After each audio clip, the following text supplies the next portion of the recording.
मन से पाप करने वाले को मन से, तन से पाप करने वाले को तन से, दिल से पाप करने वाले को दिल से और दिमाग से पाप करने वाले को दिमाग से सजा मिलना निश्चित है। जो मन भगवान में लगा है उसे क्या परवाह की जीवन में क्या मिला और क्या छिन चुका है। भक्ति प्राप्त नहीं की जा सकती, ये तो एक उपहार है।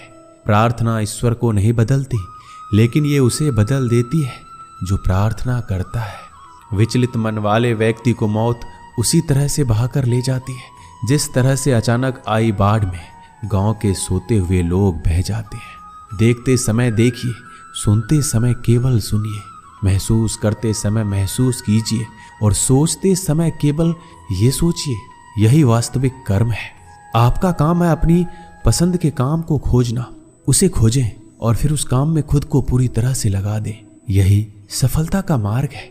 दुनिया में अधिकांश लोग इसलिए असफल हो जाते हैं क्योंकि विपरीत परिस्थितियां आने पर उनका साहस टूट जाता है और वो भयभीत हो जाते हैं। संसार का नियम है, जिस तरह के विचार हम अस्तित्व को संप्रेषित करते हैं उसी तरह की ऊर्जा अस्तित्व द्वारा हम तक पहुंचती है।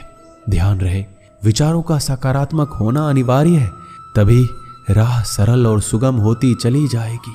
कभी किसी और के लिए जीने का प्रयास मत करो, किसी और की दृष्टि में अच्छा बनने की चेष्टा मत करो। हम अकेले आए हैं, अकेले ही जाएंगे। हम जैसा कर्म करेंगे वैसा ही फल पाएंगे।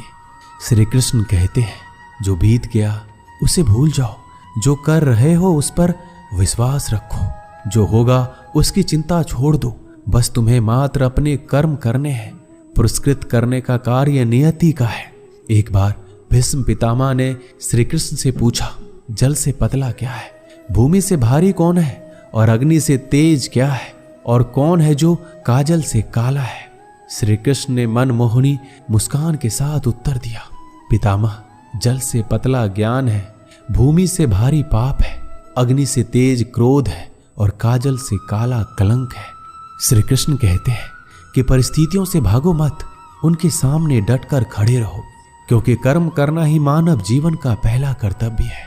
हम कर्मों के द्वारा ही परेशानियों से जीत सकते हैं।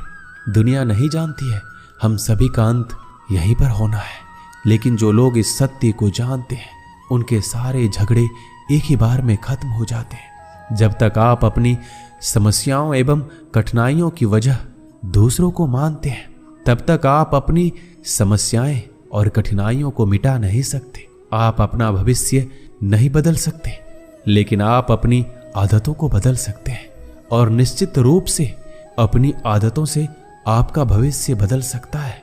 अगर हम परिवर्तन के लिए किसी दूसरे व्यक्ति के आने की उम्मीद करेंगे तो परिवर्तन नहीं आएगा, बल्कि हमें खुद को उससे आगे लाना होगा। जो कुछ भी तुम्हारे भाग्य में लिखा है वो अवश्य ही उचित समय पर तुम्हें मिलेगा। तुम क्यों परेशान होते हो? जो भाग्य में नहीं है वह कभी नहीं मिलेगा। तुम व्यर्थ ही प्रयास कर रहे हो, इसलिए जो मिला है उसे उचित तरीके से बिना फल की कामना किए करो, जन्म सफल होगा। अगर कोई आपका दिल दुखाए तो बुरा मत मानना। कुदरत का नियम है कि जिस पेड़ पर सबसे अधिक मीठे फल होते हैं उसको सबसे अधिक पत्थर पड़ते हैं। जब टूटने लगे हौसला तो बस ये याद रखना, बिना मेहनत के हासिल तख्तो ताज नहीं होते। ढूंढ लेना अंधेरे में ही मंजिल, क्योंकि जुगनू कभी रोशनी के मोहताज नहीं होती। अगर लोग केवल जरूरत पर ही अपनों को याद करते हैं तो बुरा मत मानिए, बल्कि गर्व कीजिए, क्योंकि मोमबत्ती की याद तभी आती है जब अंधेरा होता है। समय और स्थिति कभी भी बदल सकती है, इसलिए कभी भी किसी का अपमान मत करो। माना कि आप शक्तिशाली हैं, पर समय आपसे भी अधिक शक्तिशाली है। कुछ बनना है तो पानी जैसा बनो, जो अपना रास्ता खुद बनाता है, जो दूसरों का भी रास्ता रोक लेता है। सभी व्यक्तियों को सजा से डर लगता है, सभी मौत से डरते हैं। बाकी लोगों को भी अपने जैसा ही समझें, खुद किसी जीव को ना मारें और दूसरों को भी ऐसा करने से मना करें। हम चाहें तो अपने आत्मविश्वास और मेहनत के बल पर अपना भाग्य खुद लिख सकते हैं, और अगर आपको अपना भाग्य लिखना नहीं आता तो परिस्थितियां हमारे भाग्य लिख देती हैं। हर किसी के अंदर अपनी ताकत और अपनी कमजोरी होती है। मछली जंगल में दौड़ नहीं सकती, और शेर पानी का राजा नहीं बन सकता, इसलिए अहमियत सभी को देनी चाहिए। श्री कृष्ण कहते हैं, कर्म पर तुम्हारा अधिकार है, लेकिन कर्म के फलों में कभी नहीं। इसलिए कर्म को फल के लिए मत करो और ना ही काम करने में तुम्हारी आसक्ति हो। क्रोध से मनुष्य की मति मारी जाती है, जिससे स्मृति भ्रमित हो जाती है। इस स्मृति भ्रमित हो जाने से मनुष्य की बुद्धि नष्ट हो जाती है, और बुद्धि का नाश हो जाने पर मनुष्य खुद अपना ही नाश कर बैठता है। अगर संसार में आए हो तो संघर्ष हमेशा रहेगा। श्री कृष्ण ने हर परिस्थिति को जिया और जीता। समय और जरूरत बदलते ही सबके चेहरे बेनकाब हो जाते हैं। पता नहीं, या तो हम में कुछ कमी आ जाती है या वो अभिनय अच्छा कर लेते हैं। दर्द का एहसास तब होता है जब खुद को ठोकर लगती है, वरना दूसरों का तो सिर्फ लहू ही नजर आता है, दर्द नहीं। लोग कहते हैं जिंदगी मिली है अपने हिसाब से जीने के लिए, लेकिन वही लोग सुबह होते ही किसी और के हिसाब से जीने चले जाते हैं। यदि आप समस्या का हल निकाल सकते हैं तो फिर चिंता क्यों करनी, और यदि समस्या का कोई समाधान नहीं है तो फिर चिंता क्यों करनी। जो व्यक्ति बहुत ज्यादा बोलते रहते हैं वो कुछ सीख नहीं पाते। समझदार व्यक्ति वही कहलाता है जो कि धीरज रखने वाला, क्रोधित ना होने वाला और निडर होता है। अगर व्यक्ति से कोई गलती हो जाती है तो कोशिश करें कि उसे दोहराए नहीं, उसमें आनंद ढूंढने की कोशिश ना करें, क्योंकि बुराई में डूबे रहना दुख को न्योता देता है। डर का अभाव होना साहस नहीं बल्कि डर पर विजय पाना है। बहादुर आदमी वो नहीं जिसे डर नहीं लगता, बल्कि वो है जो डर पर विजय प्राप्त करता है। इंसान एक ऐसा प्राणी है जो अपने लक्ष्यों के लिए जीता है। उसके जीवन का यही अर्थ होना चाहिए। वो अपने लक्ष्यों के लिए कोशिश करता रहे और उन्हें प्राप्त करता रहे। उपवास हमेशा अन्न का ही क्यों, लोभ, लालच, चुगली, काम, क्रोध और गंदे विचारों का भी तो होना चाहिए। जीवन में जो भी करो पूर्ण समर्पण के साथ करो। प्रेम करो तो मीरा की तरह, प्रतीक्षा करो तो सबरी की तरह, भक्ति करो तो हनुमान की तरह, और अगर शिष्य बनो तो अर्जुन की तरह। जीवन में कौन आपसे मिलेगा ये समय तय करेगा। जीवन में आप किससे मिलेंगे ये आपका दिल तय करेगा। लेकिन जीवन में आप किस किस के दिल में बने रहेंगे ये आपका व्यवहार तय करेगा। इंसान को खुद की नजरों में सही होना चाहिए, क्योंकि दुनिया तो भगवान से भी दुखी है। आपके पास जो कुछ भी है उसे बढ़ा चढ़ाकर मत बताइए, ना ही दूसरों से ईर्ष्या कीजिए। जो दूसरों से ईर्ष्या करता है उसका मन कभी शांत नहीं रहता। आप चाहे कितने ही पवित्र शब्द पढ़ लीजिए, कितने भी पवित्र शब्द बोल लीजिए, लेकिन जब तक आप उन्हें अपने जीवन में नहीं उतारते उनका कोई लाभ नहीं है। अगर आपका चित्त शांत है तभी आप इस ब्रह्मांड के प्रवाह को सुन पाएंगे और इसकी तल को महसूस कर पाएंगे। खुशी इसके आगे रहती है और ध्यान इसकी चाबी है। भगवान श्री कृष्ण ने कहा है कि जैसे जैसे कलयुग आएगा इंसान मतलबी होता चला जाएगा। जरूरत के समय आपके पैर पकड़ेगा और जरूरत नहीं रहेगी तो पहचानेगा भी नहीं। संगीत सुनकर ज्ञान नहीं मिलता, मंदिर जाकर भगवान नहीं मिलता। पत्थर तो इसलिए पूजते हैं लोग क्योंकि विश्वास के लायक इंसान नहीं मिलता। श्री कृष्ण कहते हैं जो लोग किसी सच्चे व्यक्ति का दिल तोड़कर किसी तीसरे के पास खुशी ढूंढने जाते हैं वो अक्सर धोखा खाते हैं। मैंने हिसाब में रहने वालों को बेहिसाब होते देखा है। मैंने लोगों को बदलते नहीं बेनकाब होते देखा है। कल रात जिंदगी मेरे सपने में आई थी और कहा कब तक चलेगा किसी और के पीछे, अब खुद के पीछे चलना भी सीख ले। आज जब सब यही कहते रहते हैं कि वक्त नहीं मिलता, मुझे समझ नहीं आता कि व्यस्त वक्त हो गया है या आदमी जिंदगी को मीठा बनाने के लिए अक्सर सही वक्त पर कड़वे घूंट पीना जरूरी है। बाद में बस यादें आती है, वक्त नहीं। इसलिए जी लो हर एक लम्हा गुजर जाने से पहले। कुछ इस तरह मैंने अपनी जिंदगी आसान बना ली, किसी को माफ कर दिया और किसी से माफी मांग ली। जीवन में सुख दुख आते हैं और चले जाते हैं, लेकिन इसी आने जाने के बीच में कहीं एक ऐसा सुख होता है जो कभी नहीं आता और कोई एक ऐसा दुख होता है जो कभी नहीं जाता। जो पिता के पैरों को छूता है वो कभी गरीब नहीं होता, जो माँ के पैरों को छूता है वह कभी बदनसीब नहीं होता। जो भाई के पैरों को छूता है वह कभी उदास या दुखी नहीं होता, और जो बहन के पैरों को छूता है वह कभी चरित्रहीन नहीं होता। संसार में परेशानी देने वाले की हस्ती कितनी भी बड़ी क्यों ना हो, पर भगवान की कृपा दृष्टि से बड़ी कभी नहीं हो सकती। मनुष्य अकेला पाप करता है और बहुत से लोग उसका आनंद उठाते हैं। आनंद उठाने वाले तो बच जाते हैं, किंतु पाप करने वाला दोष का भागी होता है। जीवन के दुखद और अपरिवर्तनशील पड़ाव को पार करने का एक ही मार्ग है, अपने धैर्य का अनंत विस्तार कर लो। हम शिकायत कर सकते हैं क्योंकि गुलाब की झाड़ियों में कांटे हैं, या फिर खुश हो सकते हैं क्योंकि कांटों की झाड़ियों में गुलाब है। सत्य हर बार शुभ और मंगलकारी नहीं हो सकता, और झूठ भी हर बार अशुभ और अमंगलकारी नहीं होता है। भगवान श्री कृष्ण ने अपने जीवन में ये सीख सबको दी कि झूठ और सत्य का निर्धारण कभी इस बात से नहीं होता कि आपने क्या कहा, अपितु इस बात से होता है कि आपने क्यों कहा। सुख और दुख अपने नसीब से मिलता है, अमीरी गरीबी से इसका कोई लेना देना नहीं। रोने वाले महलों में भी रोते हैं, और किस्मत में खुशी हो तो झोपड़ी में भी हंसी गूंजती है। विश्वास में वो शक्ति है जिससे उजड़ी हुई दुनिया में प्रकाश लाया जा सकता है। विश्वास पत्थर को भगवान बना सकता है, और अविश्वास भगवान के बनाए इंसान को पत्थर दिल बना सकता है। किसी की यादों में घुट घुट कर मरने से अच्छा है कि आप अपनी ताकत को अपने लक्ष्य पर लगाओ और इतने सफल बन जाओ कि एक दिन आपको छोड़ने वाला पछताने लगे। कामयाब व्यक्ति की चमक लोगों को दिखाई देती है। उसने कितने अंधेरे देखे हैं ये कोई नहीं जानता। यदि सपने सच नहीं हो रहे हैं तो रास्ते बदलो, सिद्धांत नहीं, क्योंकि पेड़ हमेशा पत्तियां बदलते हैं, जड़ें नहीं। कोई भी व्यक्ति सिर मुड़ाने से या फिर उसके परिवार से या फिर उसकी जाति में जन्म लेने से संत नहीं बनता। जिस व्यक्ति में सच्चाई और विवेक होता है वही धन्य है, वही संत है। दर्द तो तय है, यह आपके हाथों में नहीं है। हाँ, दुखी होना या ना होना वह आपके हाथ में अवश्य है। स्वास्थ्य सबसे बड़ा उपहार है, संतोष सबसे बड़ी संपत्ति और सबसे अच्छा रिश्ता है। हमारे विचारों का ही परिणाम है।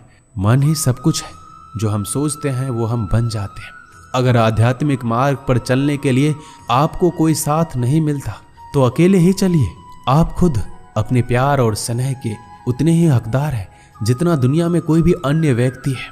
सभी बुराइयों से दूर रहने के लिए अच्छाई का विकास कीजिए और अपने मन में अच्छे विचार रखिए। एक वफादार, प्रतिष्ठित और धनी व्यक्ति जो भी जगह चुनता है वहां उसका सम्मान किया जाता है। बीता हुआ समय बीत चुका है और भविष्य अभी दूर है। वर्तमान ही वो समय है जिसमें आप जी सकते हैं। मौन रहना बहुत अच्छी बात है, लेकिन ऐसा मौन किस काम का जो आपके अस्तित्व को ही खत्म कर दे। मौन आपकी ताकत भी है और कमजोरी भी। बस आपको ये पता होना चाहिए कि कब आपको मौन रहना है और कब नहीं। जहां उम्मीद नहीं होती वहां तकलीफ की कोई गुंजाइश भी नहीं होती। हर कोई परेशान है मेरे ज्यादा बोलने से, और मैं परेशान हूं अपने अंदर की खामोशी से। अच्छे कर्म अच्छे ही फल देते हैं। वो जो अपने परिवार से अत्यधिक जुड़ा है उसे भय और चिंता का सामना करना पड़ता है, क्योंकि सभी दुखों की जड़ लगाव है। इसलिए खुश रहने के लिए लगाव छोड़ देना चाहिए। वो जो हमारे चिंतन में रहता है वो करीब है, भले ही वास्तविकता में बहुत दूर क्यों ना हो, लेकिन जो हमारे हृदय में नहीं वो करीब होते हुए भी बहुत दूर होता है। जिसका ज्ञान बस किताबों तक सीमित है और जिसका धन दूसरों के कब्जे में है, वो जरूरत पर ना अपना ज्ञान प्रयोग कर सकता है ना ही धन। जो लोग परमात्मा तक पहुंचना चाहते हैं उन्हें वाणी, मन, इंद्रियों की पवित्रता और एक दयालु हृदय की आवश्यकता होती है। लोगों को अपने सपने मत बताओ, बस उन्हें पूरा करके दिखाओ, क्योंकि लोग सुनना कम और देखना ज्यादा पसंद करते हैं। विश्वास में वो शक्ति है जिससे उजड़ी हुई दुनिया में प्रकाश लाया जा सकता है। विश्वास पत्थर को भगवान बना सकता है और अविश्वास पूरी दुनिया को आपके खिलाफ कर सकता है। भक्ति की डोरी दिखती तो नहीं है, पर मजबूत इतनी होती है कि परमात्मा तक को भी बांध सकती है। तुम्हारी सबसे बड़ी दौलत तुम्हारा वक्त है। जिसे भी दे रहे हो बहुत सोच समझ कर देना। दीपक का जीवन इसलिए वंदनीय नहीं है कि वह जलता है, अपितु इसलिए वंदनीय है क्योंकि वह दूसरों के लिए जलता है, दूसरों से नहीं जलता। दृढ़ इच्छा शक्ति वो शास्त्र है जिसके साथ तुम्हारे ज्ञान और क्षमता में आश्चर्यजनक परिवर्तन आता है। अपमान प्रेम की गरिमा को भंग करता है। तुमसे प्रेम करने वाला कभी भी तुम्हारा अपमान नहीं कर सकता। जिनके लिए आप महत्वपूर्ण होंगे उनके पास आपसे जुड़े रहने के लिए कई बहाने होंगे, और जिनके लिए आप महत्वपूर्ण नहीं हैं वो आपसे दूर जाने की 1000 वजह खोज लेंगे। कोई फायदा नहीं किसी के पीछे जाने का।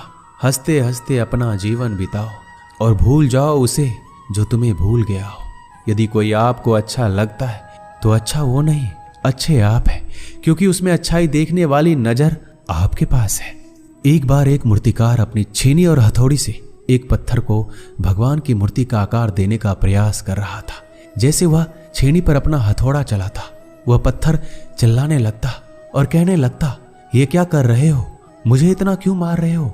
मुझे बहुत दुख हो रहा है, तकलीफ हो रही है, पीड़ा हो रही है, मुझे अपने हाल पर छोड़ दो, यहां से चले जाओ। मूर्तिकार ने उस पत्थर से कहा, मुझे बहुत अच्छे से पता है तुम्हें बहुत ज्यादा दर्द हो रहा है, तकलीफ हो रही है और तुम बहुत ही ज्यादा पीड़ा में हो, लेकिन यदि आज तुमने इस दर्द को नहीं सहा, इस तकलीफ को नहीं सहा, तो जीवन भर तुम इसी प्रकार से पड़े रहोगे। मुझे पता है कि तुम में आगे बढ़ने की अपार संभावना है। तुम एक बहुत अच्छे पत्थर हो, लेकिन यदि तुम इसी प्रकार से रहोगे तो कभी आगे नहीं बढ़ पाओगे। इतना कहकर मूर्तिकार औजार उठाया ही था कि पत्थर फिर से चिल्लाने लगा, गिड़गिड़ाने लगा, विनती करने लगा कि मुझे अपने हाल पर छोड़ दो। मुझे पता है कि जीवन के लिए कौन सी चीज सही है और कौन सी चीज गलत है। मुझे बहुत ज्यादा दर्द हो रहा है, अब मैं इस तकलीफ को बहुत ज्यादा नहीं सह सकता। मैं जिस हाल में हूं उस हाल में मुझे छोड़कर तुम चले जाओ। उस मूर्तिकार ने फिर से उस पत्थर को समझाने की कोशिश की कि ज्यादा अधीर मत बनो और अपने संयम को बनाए रखो। थोड़ी देर और इस दर्द को सहो। यदि इस दर्द को सह लिया तो मैं भगवान की मूर्ति के रूप में तुम्हारी स्थापना करवाऊंगा, और फिर दूर दूर से लोग तुम्हारी पूजा करने आएंगे और पंडित लोग तुम्हारी सेवा करेंगे। लेकिन पत्थर ने उस मूर्तिकार की एक भी बात नहीं मानी। वह चिल्लाता रहा और अपनी बात पर अड़ा रहा। मूर्तिकार ने उस पत्थर को समझाने की बहुत कोशिश की, लेकिन वो पत्थर नहीं माना। अब मूर्तिकार भी थक चुका था और वह उस पत्थर को छोड़कर आगे बढ़ गया और थोड़ी ही दूर जाकर देखा कि एक और बहुत ही अच्छा पत्थर वहां पड़ा हुआ है। उसने छेनी और हथौड़ी उठाई और उस पत्थर को मूर्ति बनाने के लिए तैयार हो गया। मूर्तिकार ने छेनी और हथौड़ी का वार दूसरे पत्थर पर जारी रखा। दूसरे पत्थर को भी दर्द हुआ, तकलीफ उसे भी हुई, लेकिन उस पत्थर ने बर्दाश्त कर लिया और देखते ही देखते थोड़े समय के बाद उस पत्थर ने भगवान की मूर्ति का रूप धारण कर लिया। थोड़े दिन बाद उस मूर्ति की स्थापना एक मंदिर में हो गई। धीरे धीरे लोग उसकी पूजा पाठ करने लगे। लोगों की मन्नतें वहां से पूरी होने लगी। वह मंदिर बहुत ही ज्यादा प्रसिद्ध हो गया। अब धीरे धीरे करके दूर दूर के गांव से लोग वहां पूजा पाठ करने के लिए आने लगे। फिर एक दिन और उस पत्थर को उसी मंदिर में लाया गया और उसे एक कोने में रख दिया गया। अब लोग आते जाते उस पर नारियल फोड़ते। ये कोई और पत्थर नहीं बल्कि वही पत्थर था जिसने दर्द को नहीं सहा था। अब वो पत्थर मन ही मन बहुत ही ज्यादा पछता रहा था, दुखी हो रहा था और अपने आप से कह रहा था, काश मैंने उस दिन उस दर्द को, उस तकलीफ को सह लिया होता तो आज लोग मेरी पूजा करते। इसलिए आप भी अपने जीवन में हमेशा याद रखिएगा, जब भी आप अपने कैरियर की शुरुआत में किसी काम को कर रहे हो, पढ़ाई कर रहे हो या कोई भी काम कर रहे हो और उसमें आपको दर्द हो रहा है, तकलीफ हो रही है, ज्यादा मेहनत करना पड़ रहा है, तो आप रुकिएगा मत, किसी और रास्ते की शुरुआत मत करिएगा, क्योंकि कोई और रास्ता आपको सफलता नहीं दे सकता। आपको उस दर्द को, उस तकलीफ को सहना ही होगा। उस दर्द को, उस तकलीफ को सहकर आप ज्यादा मजबूत बनेंगे और तभी आप अपने जीवन में आगे बढ़ पाएंगे। और जीवन में हमेशा याद रखिएगा कि आपको पहले पत्थर की तरह नहीं बल्कि दूसरे पत्थर की तरह बनना है।